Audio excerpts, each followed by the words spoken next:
ദൂരെ നിന്ന് നോക്കുമ്പോൾ ഇരുണ്ട നിറത്തിൽ കാണപ്പെടുന്നു എന്നുള്ള അർത്ഥത്തിലാണ് ബ്ലാക്ക് ഹോളുകൾക്ക് ആ പേര് ലഭിക്കുന്നത്. ഒരു വസ്തു കറുത്ത് കാണപ്പെടണമെങ്കിൽ ആ വസ്തു പ്രകാശം പുറത്തു വിടുന്നില്ല എന്നും മാത്രമല്ല അതിൽ വന്നിടിക്കുന്ന മറ്റൊരു തരം പ്രകാശരശ്മിയെയും അത് റിഫ്ലക്റ്റ് ചെയ്ത് പോകാൻ അനുവദിക്കുന്നില്ല എന്നും മനസ്സിലാക്കേണ്ടതുണ്ട്. ബ്ലാക്ക് ഹോളുകളെ സംബന്ധിച്ചിടത്തോളം അതിനകത്തേക്ക് വരുന്ന ഒന്നിനെയും അത് പുറത്ത് വിടുന്നുമില്ല. എന്നാൽ വലിച്ചെടുക്കുന്നവർക്ക് എന്ത് സംഭവിക്കുന്നു എന്ന് നമുക്ക് ആർക്കും അറിയുകയുമില്ല. ആൽബർട്ട് ഐൻസ്റ്റീൻ്റെ സമവാക്യങ്ങളിൽ നിന്നാണ് ഗണിതശാസ്ത്രപരമായി ബ്ലാക്ക് ഹോളുകൾ നിലനിൽക്കാനുള്ള സാധ്യതയെക്കുറിച്ച് ലോകത്തിന് തന്നെ മനസ്സിലാകുന്നത്.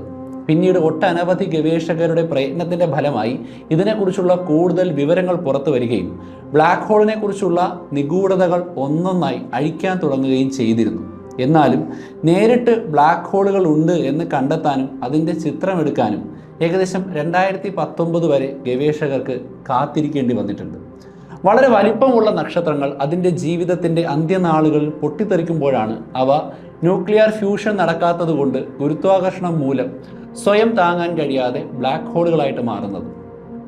അതിശക്തമായിട്ടുള്ള മാസും അവരുടെ ഗുരുത്വാകർഷണ ബലവും മൂലം പദാർത്ഥങ്ങളെല്ലാം തന്നിലേക്ക് ഇടിഞ്ഞു താഴുകയും അവയ്ക്കുള്ളിൽ ഗുരുത്വാകർഷണം അനന്തമായി മാറുകയും ചെയ്യുന്നതാണ് ബ്ലാക്ക് ഹോളുകളായി മാറുന്നത്. അതായത് സ്പേസ് ടൈമിൽ ഏറ്റവും കൂടുതൽ ഗുരുത്വാകർഷണ ബലം അനുഭവപ്പെടുന്ന പ്രദേശമായിട്ട് ബ്ലാക്ക് ഹോളുകളെ നമുക്ക് കണക്കാക്കാം. ബ്ലാക്ക് ഹോളുകൾക്കകത്ത് പെട്ടുപോകുന്ന പ്രകാശം ഉൾപ്പെടെയുള്ള ഒന്നും പുറത്തേക്ക് വരുന്നില്ല എന്ന് മാത്രമല്ല, ബ്ലാക്ക് ഹോളുകൾക്കകത്ത് വന്ന് വീഴുന്ന വസ്തുക്കളുടെ വിവരങ്ങളെക്കുറിച്ചും നമുക്ക് ചോദ്യങ്ങൾ നിലവിലുണ്ട്. ഉദാഹരണത്തിന്, നിങ്ങൾ ബ്ലാക്ക് ഹോളിൻ്റെ ഉള്ളിലേക്ക് വീണു എന്ന് വിചാരിക്കുക, നിങ്ങളല്ലെങ്കിൽ ഞാൻ. അപ്പോൾ നമ്മുടെ ശരീരത്തിലെ ആറ്റങ്ങളും അതിൻ്റെ ഘടനയും നമ്മുടെ ശരീരത്തിൽ അടങ്ങിയിരിക്കുന്ന വിവരങ്ങളുമെല്ലാം എവിടേക്ക് പോകുന്നു? ക്വാണ്ടം മെക്കാനിക്സിൻ്റെയും റിലേറ്റിവിറ്റിയുടെയും നിയമങ്ങൾ ഒരുപോലെ വെല്ലുവിളിയായി കാണുന്ന ഒന്നാണ് ബ്ലാക്ക് ഹോൾ എന്ന് പറയുന്ന രൂപങ്ങളും അതിൻ്റെ പ്രതിഭാസം കാണിക്കുന്ന സ്വഭാവവും. ആറ്റങ്ങളെയും അതിനേക്കാൾ ചെറിയ കണങ്ങളെയും നമ്മുടെ പ്രപഞ്ചത്തിൽ ക്വാണ്ടം മെക്കാനിക്സ് എന്ന് പറയുന്ന ഒരു ശാഖ ഉപയോഗിച്ചുകൊണ്ട് വിശദീകരിക്കാൻ സാധിക്കുമെങ്കിൽ വലിയ വലിയ രൂപങ്ങളെക്കുറിച്ചും ഉയർന്ന വസ്തുക്കളുടെ ഗുരുത്വാകർഷണ ബലത്തെക്കുറിച്ചുമാണ് റിലേറ്റിവിറ്റി പറയുന്നത്.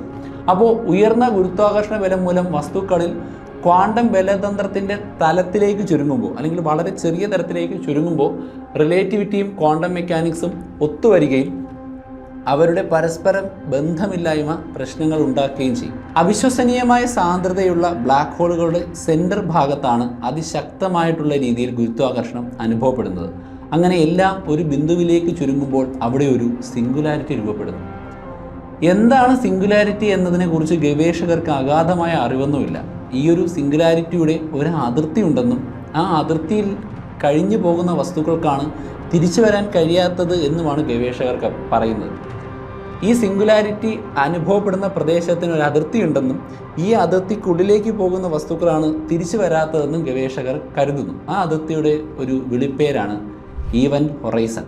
അപ്പോൾ ഈവൻറ്റ് ഹൊറൈസണിലേക്ക് പോകുന്ന അല്ലെങ്കിൽ കടക്കുന്ന വസ്തുക്കളുടെ വിവരങ്ങൾക്ക് എന്ത് സംഭവിക്കും എന്നുള്ളതാണ് അടുത്ത് ഞാൻ ഉയർത്തുന്ന ചോദ്യം. നമ്മുടെ ദൈനംദിന പ്രവർത്തനങ്ങളിൽ ഒരു ഡയറിയിൽ നമ്മൾ കാര്യങ്ങൾ എഴുതി വയ്ക്കുന്നത് പോലെ ഒരു കണത്തിന് അവരുടേതായ വിവരങ്ങളുണ്ട്. അവരുടെ അവസ്ഥയെക്കുറിച്ച്, അത് എവിടെയാണ് ഇപ്പോൾ നിൽക്കുന്നത് എന്നതിനെക്കുറിച്ച്, അത് എത്ര വേഗത്തിൽ സഞ്ചരിക്കുന്നു എന്നതിനെക്കുറിച്ച്, എന്തിൽ നിന്നാണ് ആ വസ്തു ഉണ്ടാക്കിയത് എന്നതിനെക്കുറിച്ചൊക്കെ തന്നെ വിവരങ്ങളുണ്ട്.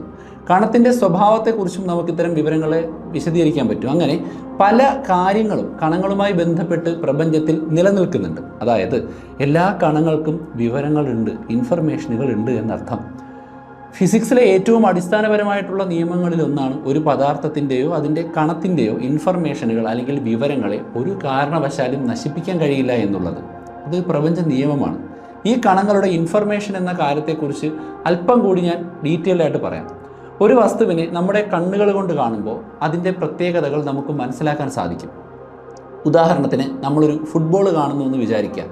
ആ ഫുട്ബോൾ കണ്ടു കഴിഞ്ഞാൽ അതൊരു പന്താണെന്നും അതിനൊരു ഗോളാകൃതി ഉണ്ടെന്നും വെളുത്തതും കറുത്തതുമായിട്ടുള്ള പാടുകൾ അതിൻ്റെ സർഫസിലുണ്ട് എന്നും നമുക്ക് മനസ്സിലാക്കാം. അതൊരു ഇൻഫർമേഷനാണ്. ഒരു വസ്തുവിൻ്റെ ക്വാണ്ടം വിവരങ്ങളുമായി അതിനെ നമ്മൾ കണക്കാക്കിയാൽ ഒരു കണം എടുക്കുക, ആ കണത്തിൻ്റെ വിവരങ്ങളെ ക്വാണ്ടം വിവരമായിട്ട് കണക്കാക്കാം. കാരണം ക്വാണ്ടം മെക്കാനിക്സ് ചെറിയ തലങ്ങളെക്കുറിച്ച് പഠിക്കുകയാണ്. അപ്പോൾ അത്തരത്തിലുള്ള ഒരു കണത്തിൻ്റെ സ്ഥാനം, വേഗത, അതിൻ്റെ സ്പിൻ എന്നിവ നമുക്ക് ഈ കണത്തിൻ്റെ ഇൻഫർമേഷൻ എന്നുള്ള രീതിയിൽ പറയാൻ കഴിയും. അപ്പോൾ ഈ വിവരങ്ങളുടെ രൂപം മാറുമെങ്കിലും അടിസ്ഥാനപരമായിട്ടുള്ള സ്വഭാവം പ്രപഞ്ചത്തിൽ സംരക്ഷിക്കപ്പെടുന്നുണ്ട് എന്നുള്ളതാണ് കൺസർവേഷൻ ഓഫ് ക്വാണ്ടം ഇൻഫർമേഷൻ എന്ന് പറയുന്നത്. മുമ്പ് ഞാൻ സൂചിപ്പിച്ചതുപോലെ തന്നെ ഫുട്ബോളിനെ നമ്മൾ രണ്ടായി കീറി മുറിച്ചാലും അതിൻ്റെ അടിസ്ഥാനപരമായിട്ടുള്ള വിവരങ്ങൾ അവിടെ അതുപോലെ തന്നെ നിലനിൽക്കും. ഒരുപക്ഷെ മറ്റൊരു രൂപത്തിലേക്ക് മാറിയാലും വിവരങ്ങൾ നിലനിൽക്കും. സൂര്യനിലുള്ള വസ്തുക്കൾ നമ്മൾ എടുത്തു കഴിഞ്ഞാൽ ഹൈഡ്രജൻ ഫ്യൂഷൻ സംഭവിക്കുമ്പോൾ ഹൈഡ്രജൻ ഹീലിയമായി മാറുമെങ്കിലും അതിൻ്റെ കുറേ ഊർജ്ജം പ്രകാശവും ചൂടുമായി പുറത്തേക്ക് പോകുമെങ്കിലും ഇൻഫർമേഷനുകൾ അവിടെ കൺസർവ് ചെയ്യപ്പെടുന്നുണ്ട് എന്നുള്ളതാണ് അർത്ഥം.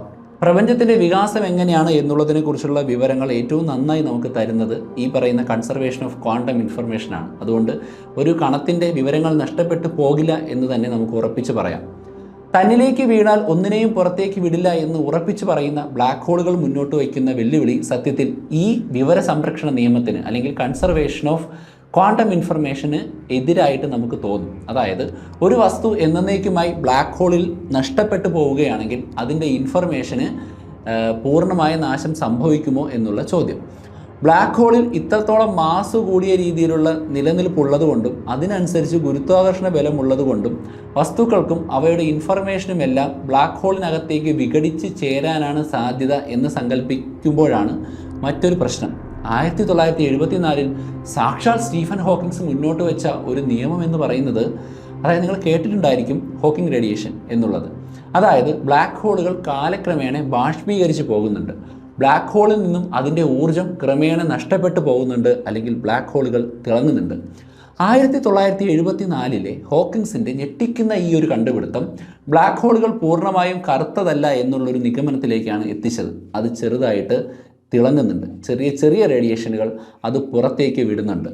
ഈ വസ്തുക്കളിൽ നിന്നും പുറത്തേക്ക് വരുന്നത് എന്താണ് എന്നുള്ള ചോദ്യം നമുക്ക് ഇപ്പോഴും വ്യക്തമായിട്ട് അറിയില്ല. എന്നാലും അദ്ദേഹത്തിൻ്റെ കണക്കുകൂട്ടലുകൾ നമ്മൾ നോക്കിക്കഴിഞ്ഞാൽ പ്രപഞ്ചം നിൽക്കുന്ന കാലത്തിടത്തോളം അല്ലെങ്കിൽ പ്രപഞ്ചത്തിന് നിലനിൽക്കാൻ കഴിയുന്ന കാലത്തോളം ബ്ലാക്ക് ഹോളുകൾ നിലനിൽക്കുന്നില്ല എന്നും തമോഗർത്തങ്ങൾ അല്ലെങ്കിൽ ബ്ലാക്ക് ഹോളുകൾക്കുള്ളിൽ നിന്നും ചില പ്രത്യേക തരത്തിലുള്ള വസ്തുക്കൾ ഈവൻ ഹൊറൈസൺ കടന്ന് വികിരണങ്ങളായി പുറത്തു വരുന്നുണ്ട് എന്നും അദ്ദേഹം പറയുന്നുണ്ട്.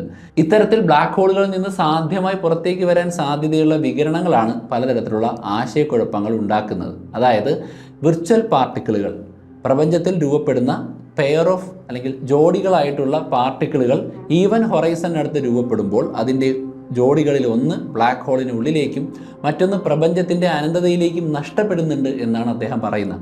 അതിനെക്കുറിച്ച് കൂടുതൽ കാര്യങ്ങൾ സംസാരിക്കണം. മുമ്പ് ഞാൻ ഇതിനെക്കുറിച്ചൊരു വീഡിയോ ചെയ്തിട്ടുണ്ടായിരുന്നു. എന്തായാലും നിങ്ങൾക്ക് കൂടുതൽ അറിയണമെങ്കിൽ നമുക്ക് പുതിയൊരു അപ്ഡേറ്റഡ് വീഡിയോ ചെയ്യാം. അപ്പോൾ ഈവൻ ഹൊറൈസൻ്റെ അതിർത്തിക്കകത്തൊന്നും അതിർത്തിക്ക് പുറത്തൊന്നുമായി പാർട്ടിക്കിളുകളുടെ ജോഡികൾ അകന്നു പോകുമ്പോൾ അതിർത്തിക്ക് വെളിയിലേക്ക് പ്രപഞ്ചത്തിൽ നഷ്ടപ്പെടുന്ന പാർട്ടിക്കിളുകൾ ബ്ലാക്ക് ഹോളിൻ്റെ മാസ് നഷ്ടപ്പെടുത്തുന്നുണ്ട്. അങ്ങനെ അത് ബ്ലാക്ക് ഹോളുകളുടെ അന്ത്യത്തിന് കാരണമാകുമെന്ന് ഈ സിദ്ധാന്തം പ്രവചിക്കുന്നു. അതായത് ബ്ലാക്ക് ഹോളിൽ നിന്ന് എന്തൊക്കെയോ പ്രപഞ്ചത്തിലേക്ക് നഷ്ടപ്പെടുന്നുണ്ട്. ഇത് നമ്മുടെ ഇൻഫർമേഷനുകളെ ഇല്ലാതാക്കില്ലേ? ബ്ലാക്ക് ഹോളിൽ മുമ്പ് വീണ വസ്തുക്കളുടെ ഇൻഫർമേഷനുകളെ നശിപ്പിക്കില്ലേ? അത് മറ്റൊരു ചോദ്യം. വീഡിയോ മുഴുവൻ ചോദ്യങ്ങളാണ്. അതായത് ബ്ലാക്ക് ഹോളുകളുടെ ബാഷ്പീകരണം പറയുന്നത് അവ ഇൻഫർമേഷനുകളെ നശിപ്പിക്കുമെന്നാണ്.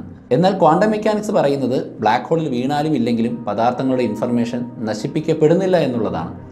അത് പ്രപഞ്ച നിയമത്തിനെതിരാണ്. എന്നാൽ അതേസമയം റിലേറ്റിവിറ്റി പറയുന്നത് ആത്യന്തികമായി അതിശക്തമായ ഗുരുത്വാകർഷണവും അതുപോലെ തന്നെ ഈ പറയുന്ന സിംഗുലാരിറ്റിയും ഉണ്ടാക്കുന്ന ബ്ലാക്ക് ഹോളുകളിൽ വീഴുന്ന ഒന്നും നഷ്ടപ്പെടില്ല എന്നുമുള്ളതാണ്. ഒരു വല്ലാത്ത ടോപ്പിക്ക് തന്നെ.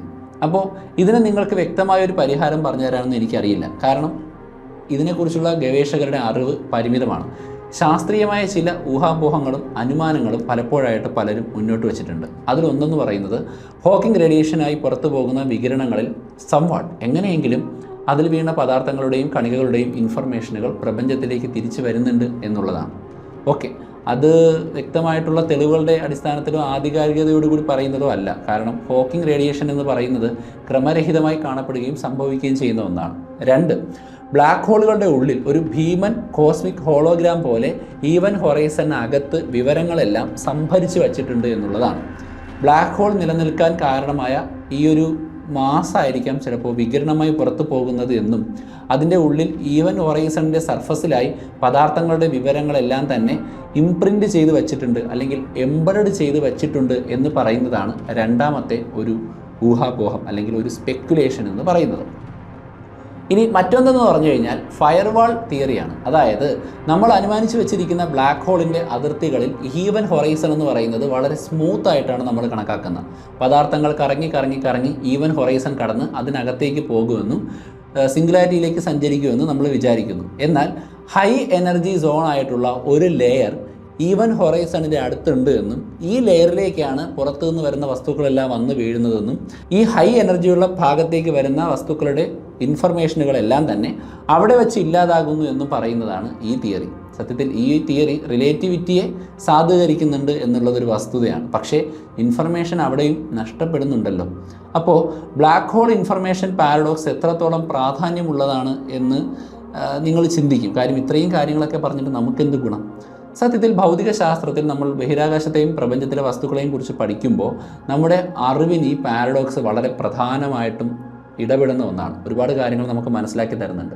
അതിലേറ്റവും പ്രധാനപ്പെട്ട ഒന്നാണ് ഇതൊക്കെ ഒരു പരീക്ഷണശാലയാണെന്നുള്ളത്. അതായത് നിലവിൽ നമ്മൾ പഠിച്ചുകൊണ്ടിരിക്കുകയും പുതിയ നിയമങ്ങൾ ഉണ്ടാക്കുകയും പാർട്ടിക്കിൾ ആക്സിലറേറ്ററുകൾക്കകത്ത് പരീക്ഷണം ചെയ്യുകയും ചെയ്യുന്ന പലതിനും നമുക്ക് പുതിയ പുതിയ നിയമങ്ങൾ അപ്ഡേറ്റ് ചെയ്യേണ്ടതായിട്ടുണ്ട്. അപ്പോൾ ഈ അപ്ഡേറ്റുകൾ ആവശ്യമായിട്ടുള്ള രീതിയിലുള്ള ഗവേഷണങ്ങളാണ് ബ്ലാക്ക് ഹോളുമായി ബന്ധപ്പെട്ട് നിൽക്കുന്നത്. ഇപ്പോൾ സ്പേസ് ആയാലും ടൈം ആയാലും പ്രപഞ്ചത്തിൻ്റെ ഉത്ഭവമായാലും എന്നിവയെക്കുറിച്ചുള്ള പുതിയ കണ്ടെത്തലുകളിലേക്ക് നയിക്കാൻ വേണ്ടി നമുക്ക് ബ്ലാക്ക് ഹോളുകളെക്കുറിച്ചുള്ള പഠനം അനിവാര്യമാണ്. ഞാൻ പറഞ്ഞ പോലെ ഇതൊരു പരീക്ഷണശാലയാണ്. നമ്മുടെ അറിവിൻ്റെ അതിരുകളെ ഭേദിക്കുകയും പുതിയ പുതിയ ക്രിയാത്മകമായിട്ടുള്ള വഴികളിലൂടെ നമ്മളെ ചിന്തിക്കാൻ നിർബന്ധിക്കുകയും ചെയ്യുന്ന ഒന്നാണ് ബ്ലാക്ക് ഹോളുകൾ. ഇനി കുറച്ച് എക്സ്ട്രാ ഫാക്റ്റുകൾ കൂടി പറയാം. അത് നിങ്ങൾക്ക് അറിയാവുന്നതായിരിക്കും. അതായത് നമ്മുടെ മിൽക്കി വേ ഗാലക്സിയുടെ സെൻറ്റർ ഭാഗത്ത് അതിശക്തമായിട്ടുള്ള ഒരു ബ്ലാക്ക് ഹോൾ ഉണ്ട്. നമ്മൾ പല വീഡിയോയിലും പറഞ്ഞിട്ടുണ്ട്, പല കാര്യങ്ങളും നമുക്കതിനെക്കുറിച്ച് അറിയാം. സജിറ്റേറിയസ് എ സ്റ്റാർ എന്ന പേരോടുകൂടി അറിയപ്പെടുന്ന ഈ ഒരു ബ്ലാക്ക് ഹോളിൻ്റെ ചിത്രം നമ്മൾ ഈ അടുത്ത് തന്നെ നേരിട്ട് എടുത്തതായിട്ടും വാർത്തകളിൽ കണ്ടിരുന്നു. ആ ചിത്രമാണ് നിങ്ങൾ ഈ കാണുന്നത്. അതുമാത്രമല്ല, നമുക്ക് കണ്ടെത്താൻ ഇനിയും ഒരുപാട് കാര്യങ്ങൾ കാത്തിരിക്കുന്നുണ്ട്. അതിനാൽ തന്നെ അന്വേഷണങ്ങളും പരിവേഷണങ്ങളും നമ്മൾ തുടരണം. പഠിക്കുന്നത് ഒരിക്കലും നിർത്തരുത്. ഇനിയും ഒരുപാട് കാര്യങ്ങൾ നമുക്ക് കണ്ടെത്താനുണ്ട്. ആർക്കറിയാം, പ്രപഞ്ചത്തിലെ അടുത്ത ഏറ്റവും വലിയ രഹസ്യം കണ്ടുപിടിക്കുന്നത് നമ്മളാണോ എന്ന്. എന്തായാലും ഇന്നത്തെ വീഡിയോയിൽ നിന്നും നിങ്ങൾക്ക് ഒരുപാട് കാര്യങ്ങൾ മനസ്സിലായെന്നും കഴിയുന്നത്ര സിമ്പിളായിട്ടാണ് ഞാൻ ഈ ടോപ്പിക്ക് കൈകാര്യം ചെയ്തത് എന്ന് ഞാൻ വിശ്വസിക്കുന്നു. വീഡിയോ ഇവിടെ അവസാനിപ്പിക്കുകയാണ്. മറ്റൊരു എപ്പിസോഡ് നമുക്ക് വീണ്ടും കാണാം. അതുവരെ ബൈ.